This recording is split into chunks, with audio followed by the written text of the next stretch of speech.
Welcome everybody who's online with us here today at the first episode of the first season of Beaton's fresh 3 in 30 webinars.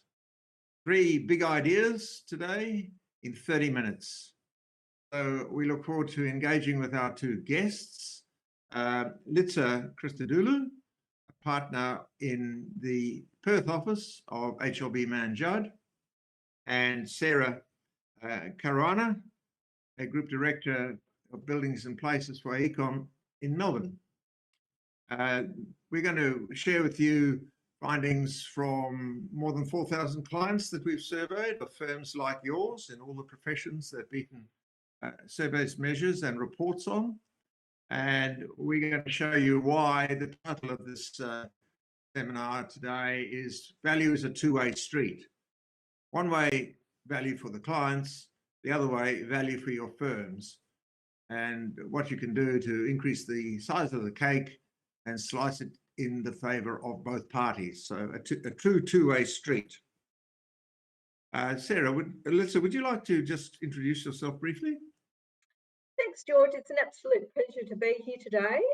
As George said, my name is Litsa Christodulou, and I'm within the Business Advisory Division of HLB Mann Judd in Perth. My strength lies in developing lasting relationships with my clients by working very closely with them throughout the business cycle. My fee base comprises of more medium to large businesses, and believe it or not, I specialise in 2 very different industries, one being building construction and the second one being medical practitioners. Look, I provide a large variety of services to clients, not only just tax and compliance, but I also assist when necessary in dealing with like structuring, financing, succession planning, asset issues. Thank you, Litsa. Thank you, Litsa. So your clients are small businesses and high net worth individuals from the sound of it. That's correct. Would that be right? Thank you. Sarah, and what about yourself and your client base? Thanks, George, and the same. Thanks for the opportunity for joining you today. I'm Sarah Caruana. I'm the Group Director for the Buildings and Places business within AECOM. I look after the Victorian and South Australian business in that area. For those of you that don't know, AECOM is a large global consultancy firm, one of the largest in the world, and my part of the business looks after the built environment, I guess you would say. Our clients operate in a number of sectors in the market, but we primarily focus on the health sector, tertiary education, defence, high reliability and high tech type of clients, and a number of others, but that's just to name a few. Thank you, Sarah. Thank you.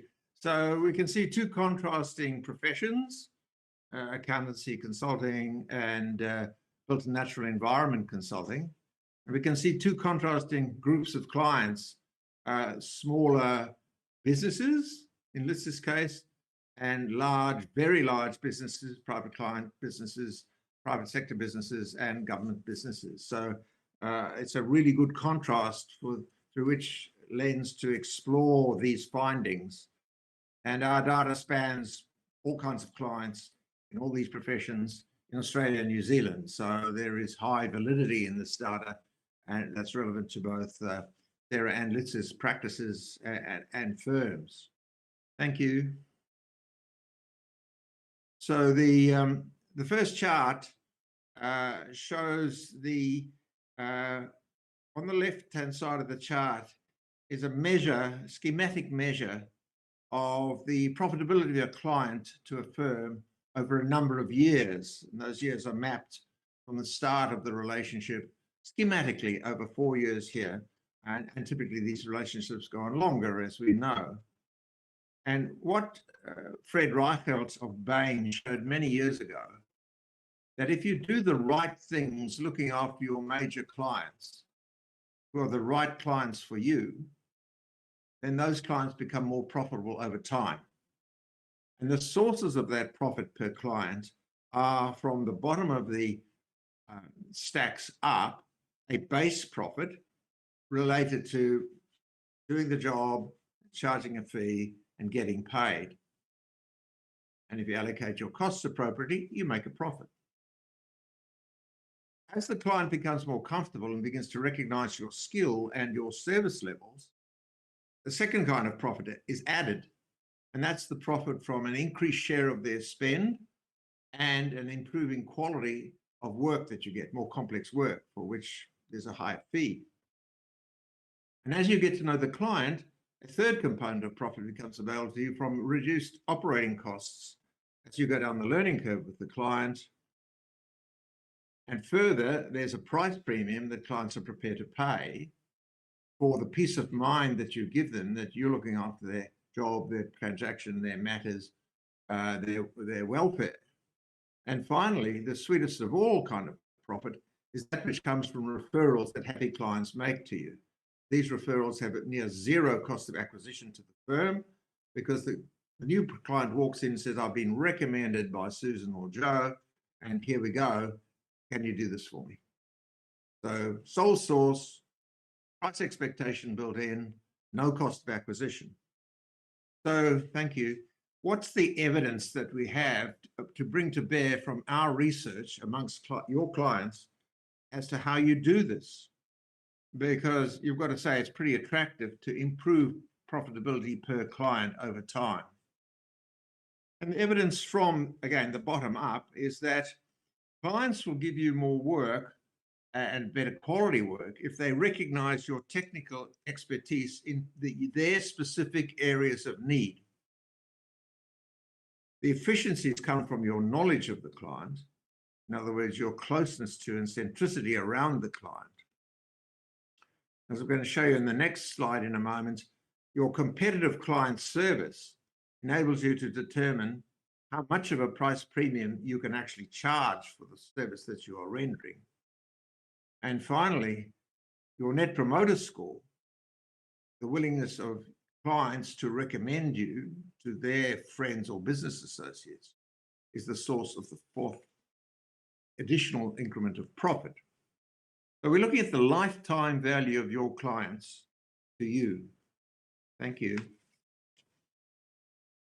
Now, in the context of that, we're going to look at this chart. I'm going to map it and then invite Sarah first and Litsa second to comment on their experience of what we are seeing here in these first two charts.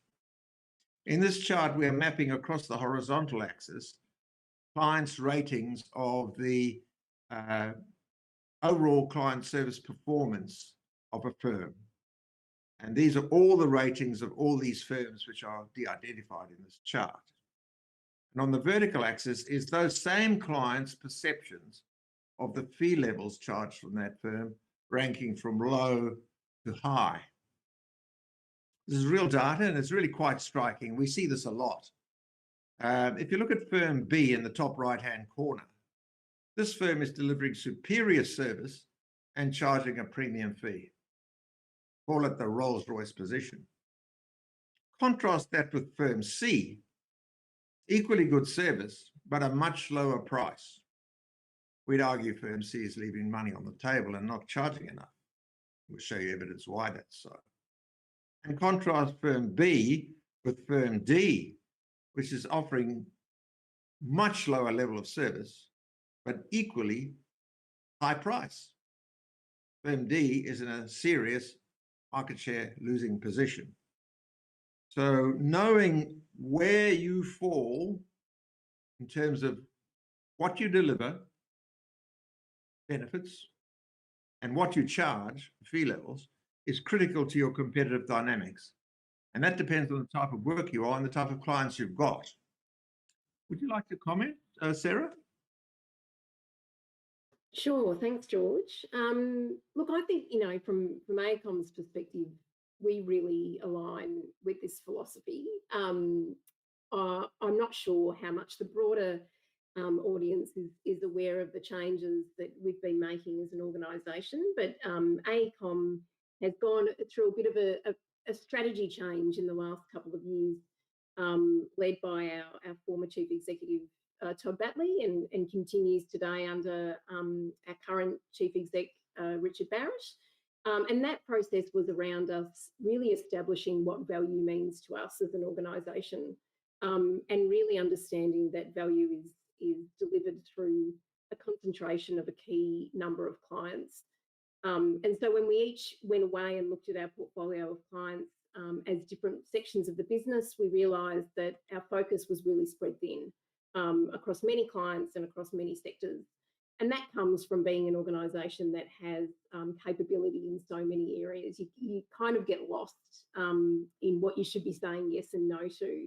And so this new strategy gave us ability to align ourselves with particular key clients in each sector and really focused on developing strong and deep relationships with those clients so that we could continue to build and add value to what they were trying to put to market.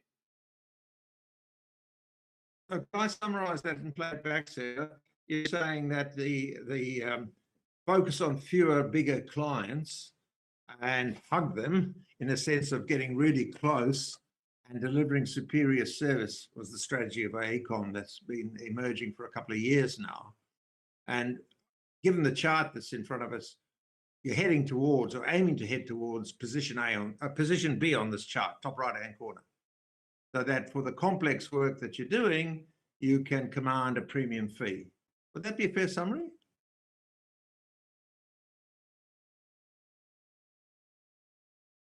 Uh-oh.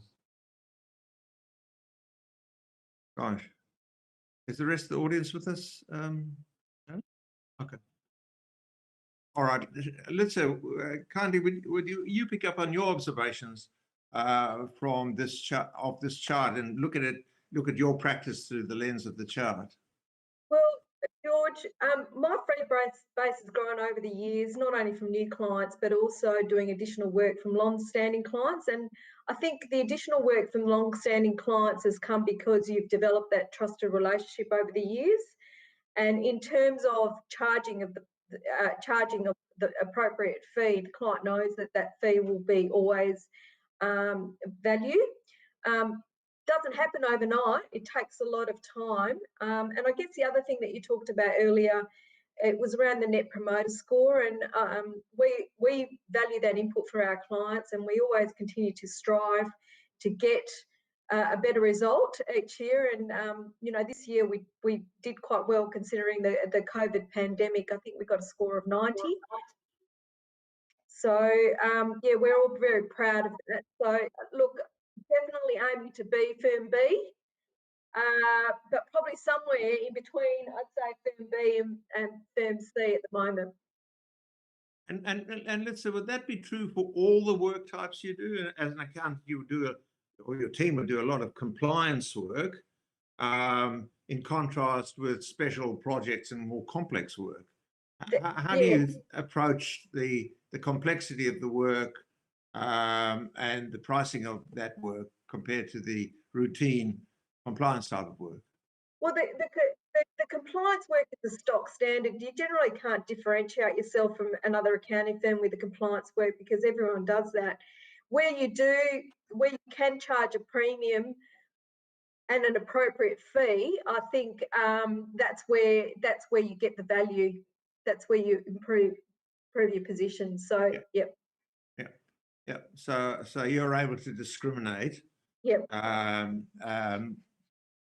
this is the heading of this chart is value to the client is relative, and competitive as to what they can get from somebody else. So this then focuses on the theme of, well, what does value actually mean when you get between the ears, in the mind and heart of the clients? And value is essentially a trade-off that we all make as customers, or clients make of our professional services firms.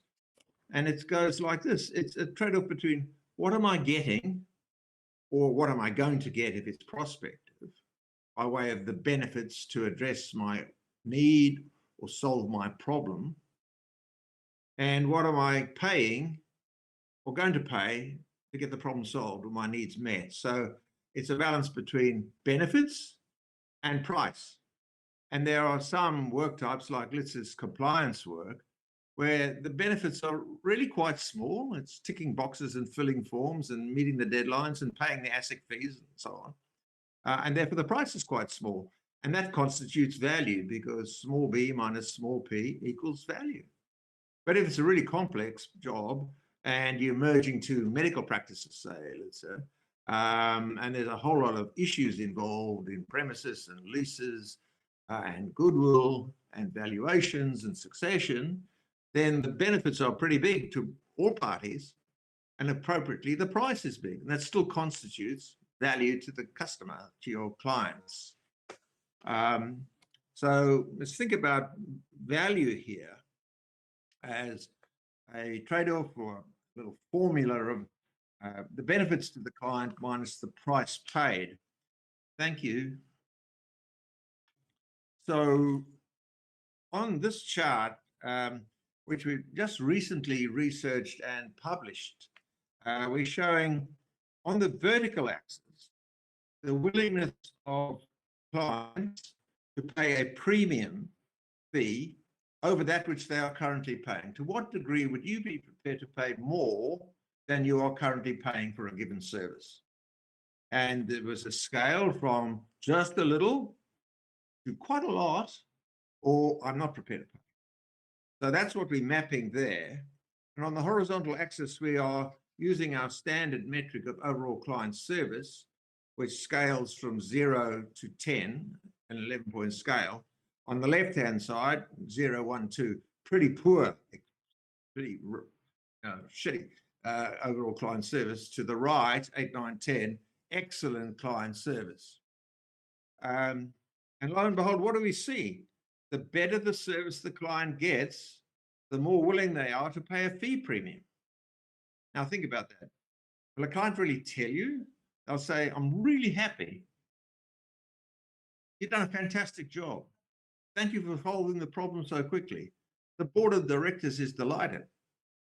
But they don't finish the thank you by saying, and you know what? You can charge me more. Clients are not going to tell you that you can charge more. Why would you? You know, I had my hair cut this morning. I'm very happy, or more particularly my wife, Margaret, is very happy that I don't say to Simon, look, put $40 on the bill. I'm really happy. No, I didn't. I didn't. I charged what he asked me to pay. And that's how all clients are. But this is the hard evidence. And we have this evidence in law, accounting, and the built and natural environment professions and the intellectual property professions that we measure in Australia and New Zealand. And what it says is that whilst there aren't all that many clients in that right-hand bar, giving a score of 8, 9, and 10, those that there are are willing to pay up to 40% fee premium. Now, that's not 40% on the base price, but something more than the base price. And when you actually reduce this to dollars, which you've done, that's 2 or 3% more revenue for the same work. And that's the money you're leaving on the table if they're rating you very highly. And as our accountant with us will tell you, if it's 2 or 3% more revenue, it's several multiples of that of profit that's being left on the table. So clients are willing to pay a fee premium is what our evidence shows, but they're not going to tell you and let you into that secret. So you have to find out by other means. What's your experience been with this? Litsa first. Well, George, we've got our national values set for HLB Mann Judd Australia, and they're using the acronym VAST, which is valuable, accessible, supportive, and trustworthy. And from our point of view, we live by that mantra. The staff, the partners. When a client comes in, they don't know us very well, and we've got to make sure that we ensure that they experience those values. And from their experience, then becomes the increased services, increased fees, that sort of thing. So I think it's something that is very important to HLB Mann Judd generally, including myself. That little mantra was VAST, was it? Valuable, accessible, supportive, and trustworthy. That's correct. Yes. And I'm going to put you on the spot here. Let's looking across HLB Mann Judd Australia, how many of the people in the firm would know that acronym and be able to explain what it means from a client service perspective. I would hope everyone knows that, George, but I know it's promoted during our staff induction. So I don't know, I can't answer that. I can only go from my experience with my staff and how they service my client base. And I know that they definitely live and breathe that. Yeah. I didn't mean to, as I say, put you on the spot there, Litsa, but it's really, really important to think about this from a cultural perspective. You know, why do we come to work? What drives us? We're professionals. We want to do a good professional job. But what's going to differentiate us and our firm? And that's what you're doing with VAST as we hear it. And in our webinar that John Huxley is going to run in 2 weeks' time, he's going to actually address what impacts the culture of the firm, i.e. its values and how those translate into behaviours, is seen by and why clients are influenced by culture. So that's where my question is coming from. It's actually a prelude to John Huxley, my partner in Auckland, who's going to be showing you data on that in the webinar in 2 weeks' time. Sarah, from your perspective, how do you see this world through AECOM eyes of the willingness of clients to pay a premium, however small it is? It's incremental profit, of course, to your firm.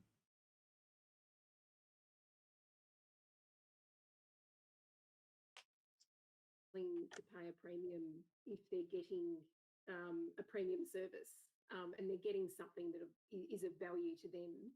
So that's something that we're constantly striving for. You used that word differentiator before. For us, we know that we are probably in most cases at the premium end in terms of fees. So showing that value and how we differentiate from our competitors is very, very important to us. I would say as well that because we've gone through this process of really contracting our client base, we've got that ability to focus on very key strategic projects within each sector that has a broader purpose than just showing value add to our clients. It is also about working on the best projects that we possibly can, the most complex projects, because obviously as a largely engineering firm, that's of huge importance to our staff. So for me personally, obviously client service is my #1 priority, but I also want to make sure that my team are engaged and focused on delivering the best that they can for our clients, and we get those results by working on the best and most complex projects. It's interesting. There's a question on the chat from one of our partners in Sydney, Paul Hugh Jones, and he's saying, how do you move the conversation with your clients? He's addressing it to you, Sarah, and you, Litsa. How do you move the conversation away from price and onto value with your clients? What are your experiences and tips for doing that? So the focus is on the total package. What are we getting and what are we paying, which is value? How do you go about that with you and your people? Yeah, so I mean, I'll jump in first if I can, Litsa, mainly because it's fresh in my mind that I just had this conversation with a client on Monday morning. I think that we want to show a skill set that is very different to our competitors. We, you know, this strategy around focus on lesser clients allows us to build experience in particular spaces that perhaps other competitors don't have because they're too busy winning work across sectors. And so when you have that experience, you're learning constantly on each project. You take those learnings to the next project, and that experience becomes really invaluable. And that's the bit that you try and quantify to clients in terms of what are you going to bring from those previous experiences onto their project that will not necessarily cost them a huge amount, but potentially save them a lot of money in terms of risk and other associated things that happen along the way on a project. That's it. George, this one's a hard one because I think clients complain about the price where they're not seeing the value of what they do, what you do, exactly. Which means that you're not providing the right client service to them. You don't need to have a conversation about price if you're providing that service at that high level to them. So that's how I deal with that. Absolutely. And our research shows that again. You know, unhappy clients will use price as their signal that they're unhappy because it's very tangible. It's very tangible. Thank you, Shannon. The chart now in front of us asks you to think about where's your focus. On the left are the people in the audience, the firm. On the right are your clients. And think about this as your clients, the group or an individual client. Just imagine one of your clients that you dealt with this morning and think about it. From left to right, you're delivering benefits to those clients. And from right to left, the arrow goes, they are paying you a fee or will be paying you a fee on invoice. So there's an exchange going on. And what exchange theory tells us is what we've already said, that, thank you, the clients value the benefits that they get minus the price that they pay as they perceive both. So as the clients perceive what they're getting and what they perceive the fee level to be, which is relative to what they paid previously, what they paid another firm, or what they imagine another firm would pay that or charge them, that's how clients think about value. And so, as we've described here, the outcomes are a two-way street. On the right-hand side, the outcomes for the clients are that they get their needs met in a manner that they expected, or in a way that you manage their expectations. Those are the outputs for the client. The outputs on the left-hand side for the firm are meeting your business objectives, which are a range of things, all sorts of business objectives, including making a profit and managing your cash flows, i.e. being paid properly, and creating opportunities for professional satisfaction and growth of your people. And this exchange between the firm and the clients needs to be balanced. There must be equal measure for the parties to be happy. If it's tilted in favor of the clients, the firms are over-servicing and undercharging. If it's tilted in favor of the firm, they are under-servicing and overcharging. So it's striking that balance that we are interested in achieving. And to wrap up, thank you, we will go to three big takeouts from what we have covered with our guests based on the evidence we've produced and shared with you today. The first takeout is that price expectation is closely correlated with service levels. In other words, you can be cheap and cheerful in the bottom left-hand quadrant of that. Or you can be expensive but worth it, the top right-hand quadrant of the chart we looked at earlier. And it's up to you to determine for the clients you're serving or segment of clients you're serving and the services that you're offering, what position you want to be in that will make you competitive. Thank you. The second big takeout is that clients who are receiving excellent service, as they define excellent service, in other words, a bundle of benefits that they find superior, are willing to pay a fee premium. And finally, having the confidence in your client-facing people to talk about value and confidently handle why you want to charge or are charging what you charge for the benefits that you are delivering is a critical success factor. So to wrap up, I'm going to ask each of Sarah first and then Litsa, if you were to nominate one of these with one short example, which would be the biggest takeout for you from today? I think for me, George, it's number 3, talking about value rather than price. If I go back to that strategy piece, for us, it's been a big learning curve, you know, being able to have the confidence and be brave enough to say, no, we're not going to pursue that work. and we're going to focus on the high value pieces. It's a very difficult skill to learn, and that's the journey we've been on. And I think that it's, you know, our business is proving that it works. It just takes a little bit of time to get there. So you have to be brave to have those conversations around value rather than price. Exactly, the courage to say no. We always like to say that, you know, suppliers have rights too. Customers have rights, but suppliers have rights too. And knowing the right clients Absolutely. for you are, and their courage to say no to the wrong clients. Very good. Litsa, what's your big takeout? Well, George, I think it's number 3 as well for me. I think you're 100% correct in that it's hard to have that conversation in relation to price, but in my experience, you don't need to sometimes if you have a trusted relationship because the value is already perceived. Excellent. Thank you, Litsa.